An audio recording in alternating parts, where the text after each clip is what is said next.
On September 17th, 2016, Nathan Carman and his mother Linda embarked on a late-night fishing trip off the coast of Rhode Island.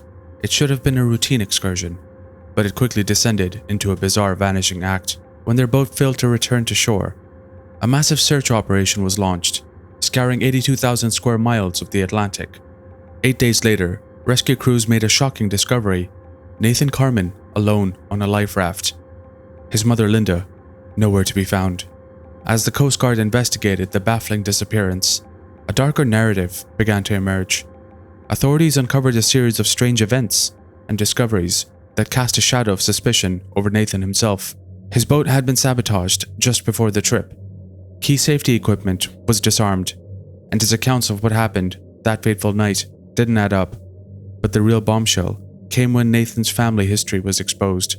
A history marred by wealth, resentment, and what some believe to be cold-blooded murder.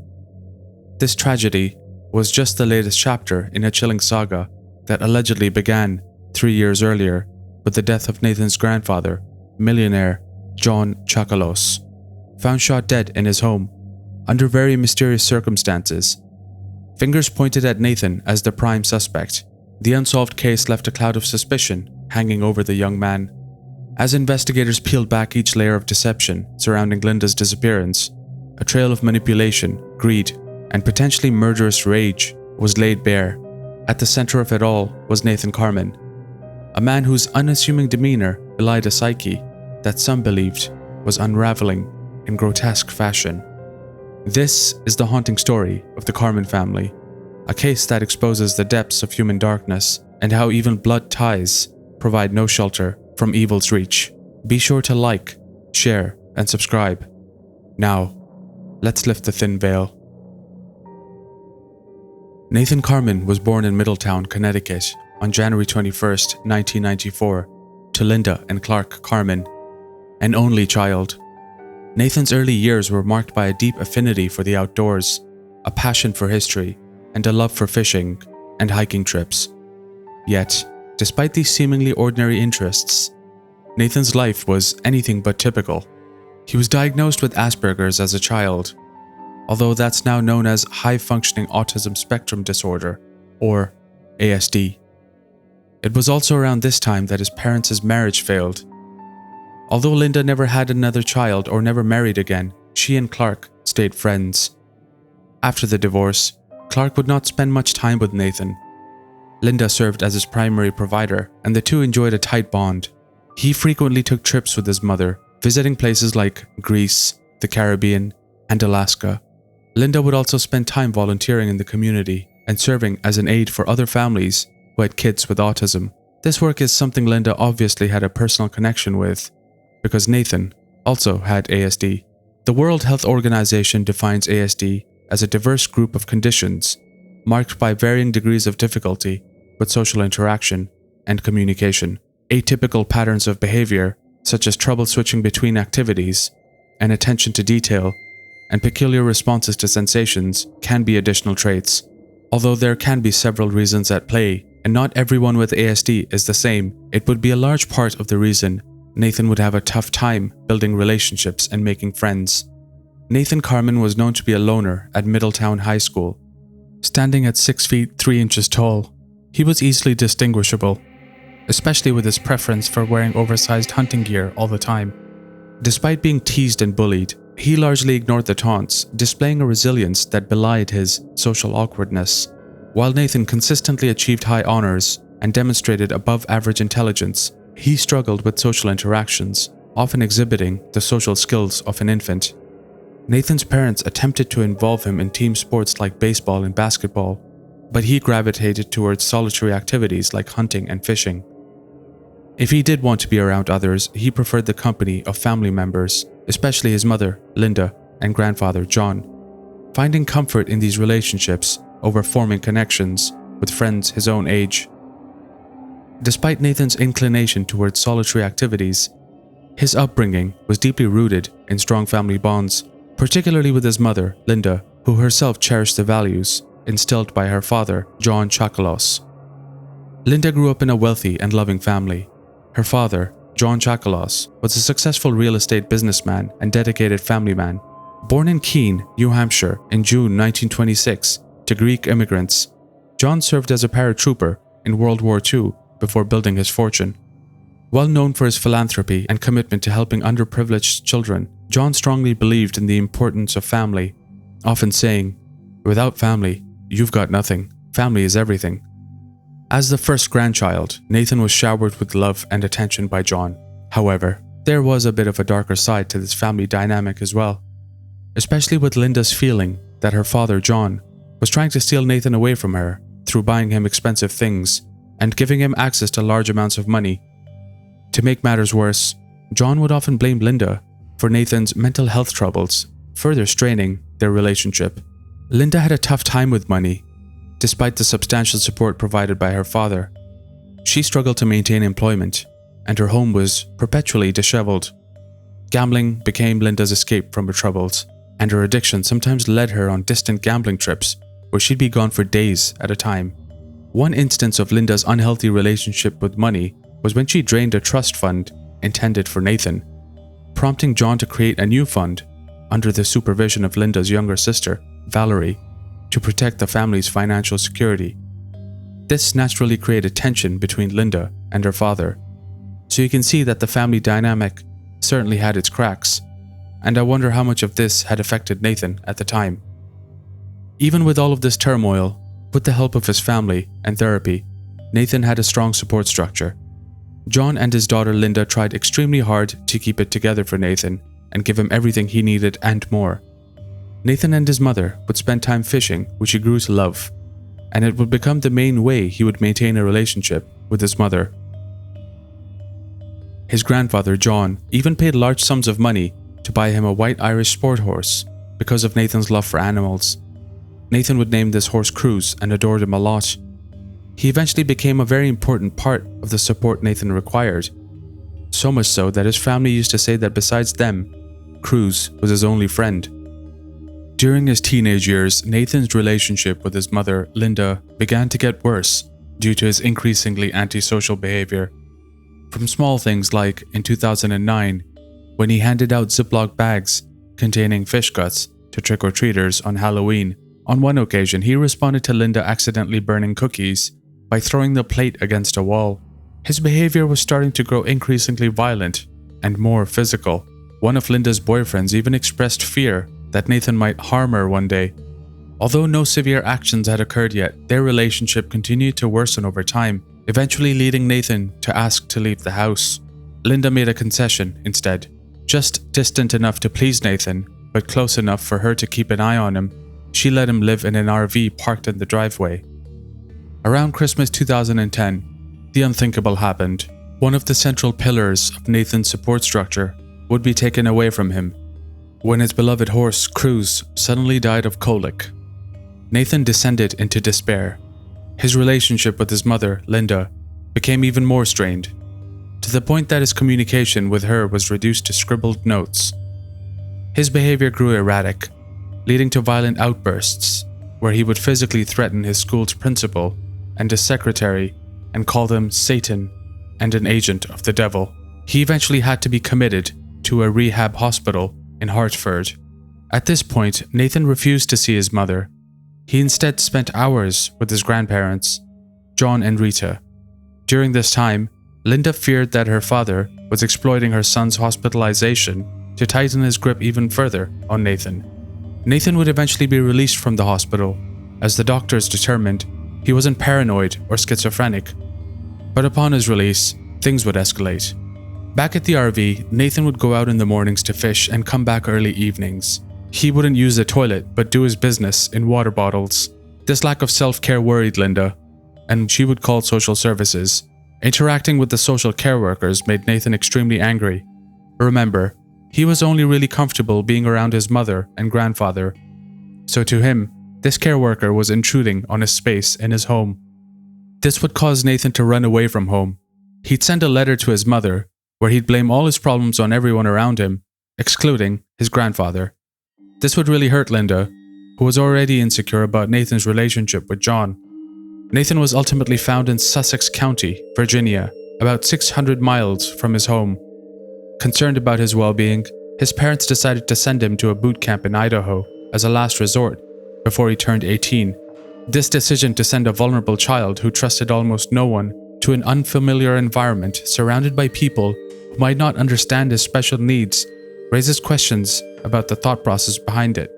Nevertheless, Nathan returned from the camp, appearing to have improved on the surface, but it was unclear what was truly going on in his mind. It would all seem normal for a little while. Nathan finished school, started classes at community college, even started working with his grandfather, who'd buy an apartment for him in New Hampshire, and was even planning to give him his weekend mansion. In this time, John convinced Linda to name Nathan as a beneficiary of his trust, which means Nathan stood to inherit Linda's share of the family estate, 1/3 of the $40 million value at the time. In late 2013, Rita, Nathan's grandmother and John's wife, would pass away from lung cancer, especially tragic because she wasn't even a smoker. This would send John into a deep depression, and he would mention his lack of will to live quite often. Only a few months later, on December 20th, 2013, Elaine, John's eldest daughter, decided to drop by her father's house. What she discovered would shock her. John lay dead in his bed, having been shot 3 times in the head and back. Police found no signs of forced entry.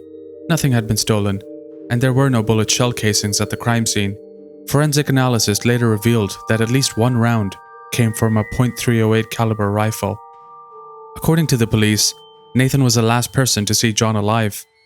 A few hours before John's death, they'd had dinner together at a Greek restaurant, then drove back to John's home in Connecticut. The problem was that Nathan was unable to account for his whereabouts later that evening, after approximately 8:30 p.m. when he'd left, allegedly. Nathan was supposed to be somewhere early the next morning. He was supposed to drive out with his mother, Linda, to Rhode Island to go fishing at 3 a.m. She had waited for him in Glastonbury, where they had agreed to meet, but he never showed up until about 4 a.m. when he called her and said that he had been waiting for her. This was a lie, of course. Not making much of it at the time, Linda wrote it off, and they'd then spend the morning fishing while police combed for clues, looking over John's dead body. The investigation into the murder of John took a bizarre turn when the victim's own grandson, Nathan, became a suspect.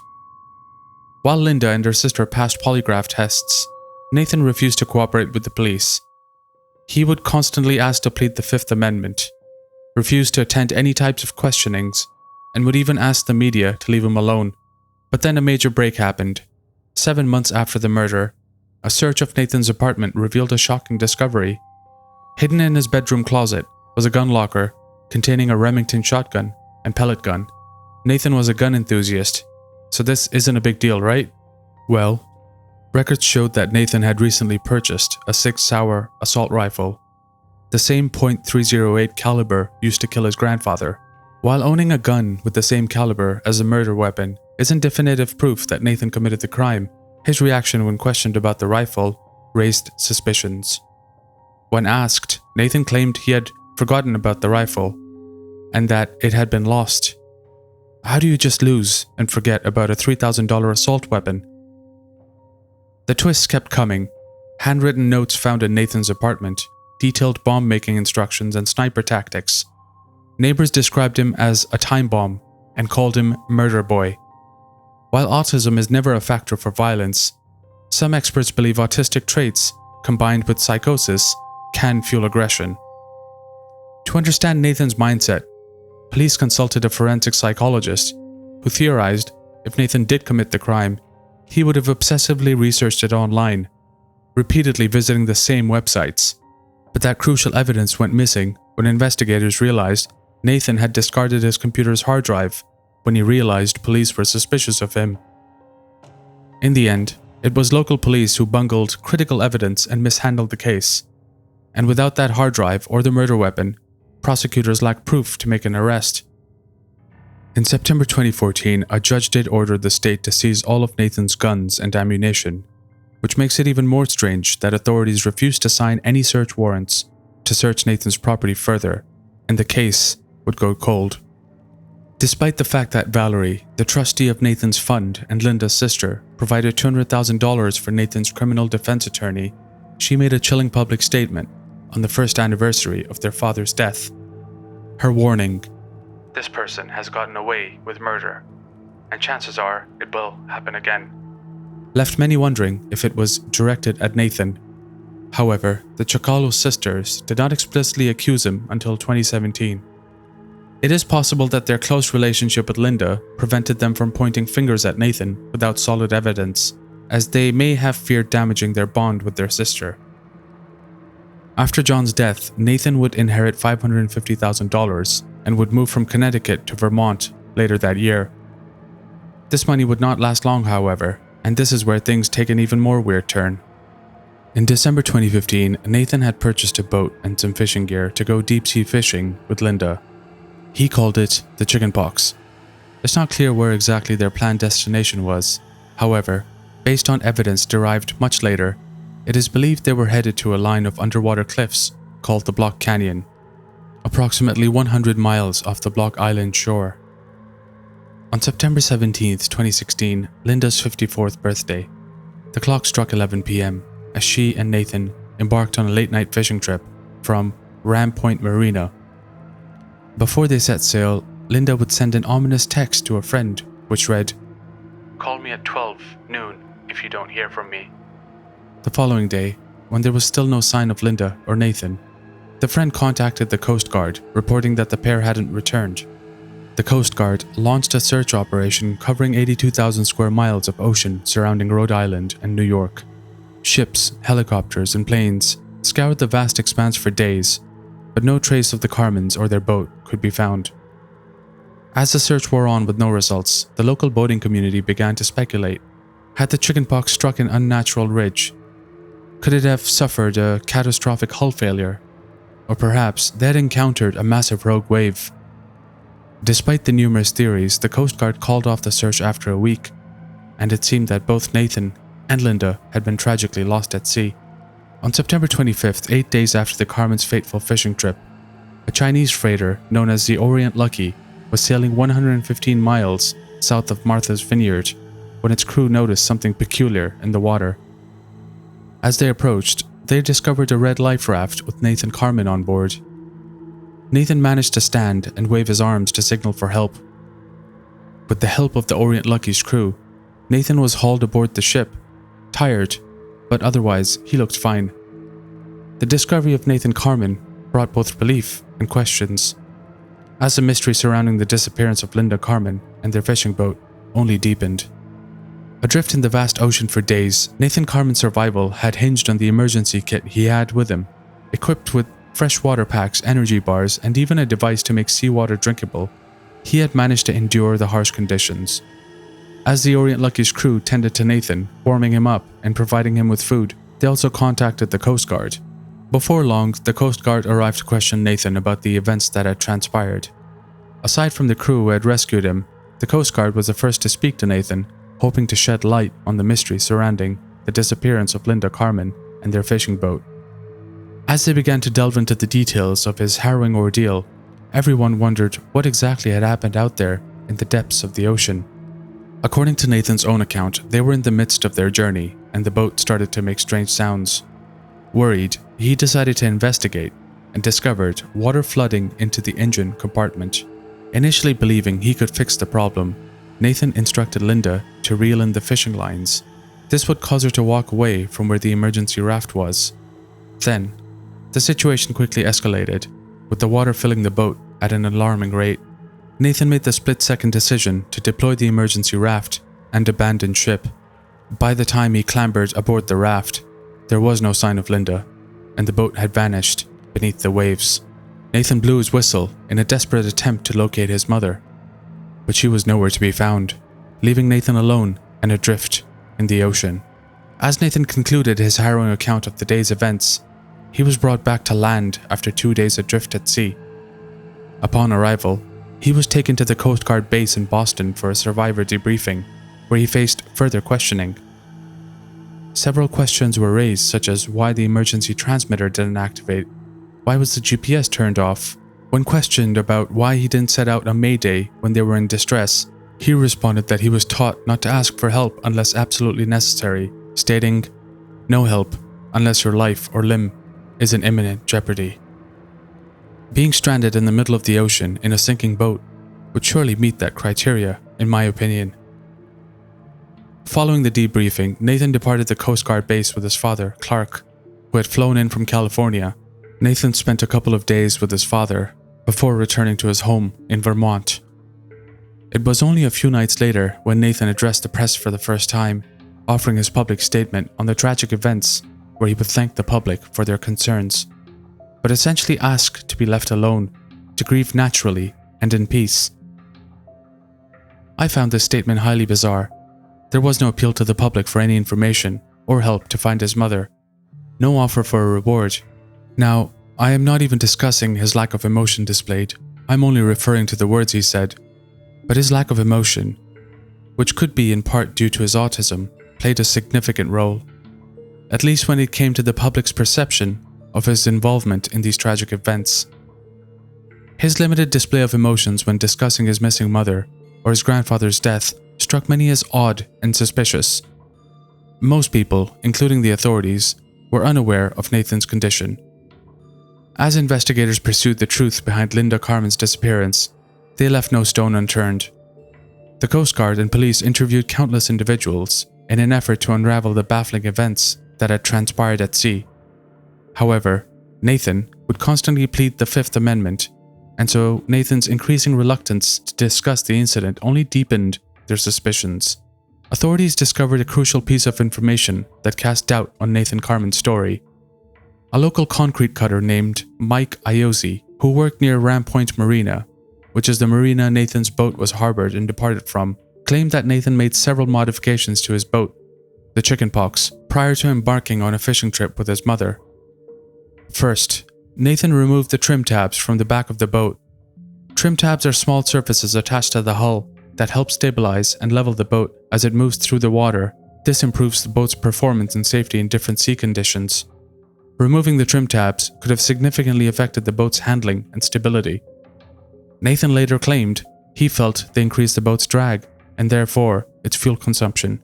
After removing the trim tabs, there were holes left near the waterline of the boat. Instead of properly sealing these holes with a strong waterproof sealant, Nathan used an epoxy stick, which is not suitable for permanent underwater use. This makeshift solution was likely to fail, allowing water to enter the boat. On top of the improperly sealed holes, the boat's bilge pump, which is meant to remove any water that gets into the hull, was not working correctly. A properly functioning bilge pump is crucial for safety, as it helps keep the boat afloat by pumping out any water that accumulates. The combination of these issues, a compromised hull, inadequate sealing, and a non-working bilge pump, created a dangerous situation that ultimately led to the boat sinking. Imagine a boat as a series of connected rooms. Normally, if one room fills with water, the other rooms remain dry, while the water is removed from that room. With these modifications, Nathan essentially turned his boat into a single large room that would quickly flood if water entered. Nathan would later cite his inexperience with boats when asked why he made this modification. Let's recap for a second. Investigators so far see a motive for the murder of his mother, which is the sizable inheritance he'd receive, the boat modifications, and the rumors around him being involved with his grandfather's death, which also pointed to foul play. Nathan at this point had turned from a survivor with an inspiring story to a prime suspect. But since the motive was allegedly money, let's focus a little on how that was ironically what triggered a cascade of legal events that ultimately led to his downfall. When Nathan filed an $85,000 insurance claim for the loss of his boat and accessories, less than a week after he was rescued, the insurance company denied the claim. Their lawyer was highly suspicious of Nathan's account of being adrift at sea for 8 days before being rescued, so he hired an oceanography expert called Richard Limeburner to look into the details. Richard Limeburner would refer to a sophisticated buoy located right in Nathan's alleged drift path. This buoy contained sensors gathering wind, wave, and current data for that exact 8-day period Nathan was supposed to be adrift at sea. What he would discover would poke massive holes in Nathan's story. Firstly, Limeburner's analysis showed the winds and currents that week would have caused Nathan to drift in the opposite, westerly direction from where he was rescued. Detailed maps created from the buoy data suggested the only way Nathan could have ended up at the Orient Lucky's location is if he started his drift from an implausible location miles offshore past the continental shelf. Secondly, key evidence undermining Nathan's claim included testimony from a boat surveyor who concluded the chickenpox likely sank due to Nathan improperly repairing holds after removing trim tabs from the boat just before the trip. This is the same thing Mike Iozzi said earlier to the investigators, by the way. Thirdly, an emergency room doctor testified that Nathan's physical condition upon his rescue was inconsistent with being adrift in a life raft for 8 days, which would have caused severe motor skill deficiencies from prolonged exposure to the harsh conditions. One more thing that was pointed out was Nathan's exceptionally clean appearance at the time of his rescue. Would you not expect someone to look slightly more unkempt and sleep-deprived after a week stranded at sea? In summary, Limeburner's analysis indicated that Nathan's boat was purposely taken to a particular location, sabotaged there, and the time he spent in the raft was less than 7 to 8 days. It appeared that Nathan had orchestrated his rescue location in advance. This raises the possibility that Nathan killed Linda shortly after their departure, waited on the chickenpox for a few days, and then purposely sunk the boat to ensure he would cross paths with the Orient Lucky in time to be rescued. Notably, Nathan had enough rations on board to last him an entire month. This would be taken to court, who would rule against Nathan in 2019 because his actions made the boat unseaworthy according to the insurance policy. However, it's important to note that the ruling didn't determine if he intentionally sank the boat or meant to harm his mother. Legally, this means a civil case verdict can't be used to prove criminal intent or guilt. Any criminal charges would need to prove intent separately from the civil case. In April 2017, Nathan asked the court to keep all papers about his grandfather's death private. Around the same time, John Chokalos' 3 daughters went to court in New Hampshire. They wanted to stop Nathan from getting part of their father's $43 million estate. They used a rule called the Slayer Rule. The Slayer Rule, in simple terms, means that if you deliberately murder someone, you can't then legally collect any inheritance or profit from that person's death. They said Nathan might have been involved in their father's death, so he shouldn't get any inheritance. The lawsuit didn't directly say Nathan killed his mother, but it claimed he left her alone on a sinking boat. The case was still in court, waiting for a decision. However, Nathan would not be allowed to access any funding from his trust until a decision was reached. This meant Nathan had access to very little money. Nathan desperately tried to blame a woman who was supposedly close to John Chokalos, which was disproven. Due to there being no body and the boat never being found, it would take years to build up the evidence. But Nathan found himself trapped as the evidence mounted against him, leading to his arrest in May 2022. He faced charges for his mother's murder at sea in 2016 and several frauds aimed at acquiring family and insurance money. The indictment included 7 charges related to fraudulent attempts to access funds from his grandfather's estate or insurance companies, with 1 count specifically accusing him of his mother's murder. The indictment outlined Carman's alleged actions, starting in 2013, when he allegedly shot and killed his grandfather, John Chokalos, at Chokalos' home in Windsor, Connecticut. In 2016, the scheme continued as he allegedly murdered his mother, Linda Carman, and sank their boat during a fishing trip off the coast of Rhode Island. Although not charged with his grandfather's death, Nathan vehemently denied these accusations and pleaded not guilty. At his arraignment on the 11th of May 2022, he was ordered to be held without bond due to concerns about his mental stability and lack of community ties, which raised fears of him fleeing. Carman's trial was set for October 2nd, 2023. If convicted, the U.S. Attorney for Vermont's office said Nathan Carman faces life in prison. However, in a shocking turn of events, while awaiting trial, Nathan was found unresponsive in his jail cell on June 15th, 2023, and passed away just 40 minutes after being discovered. The exact cause of death remains unknown to the public, but it is widely believed that Nathan took his own life. While he did leave a note, its contents have not been made public, leaving many questions unanswered. It's worth noting that Nathan was never formally charged with his grandfather's death, but his aunts believed that he committed the act out of malice and greed. Despite the accusations, Nathan maintained his innocence until his death, and his attorney believed that he would have been acquitted had he gone to trial. The 3 surviving daughters of John Chakalos released a statement expressing their deep sadness upon learning about Nathan's death. They requested privacy as they grapple with the shocking news and its implications on the tragic events that have unfolded over the past several years. Linda Carman remains missing, but most fear that she had passed away on the fateful night of the fishing trip. Thank you for listening. Please don't forget to comment your thoughts, like, share, and subscribe. Until next time.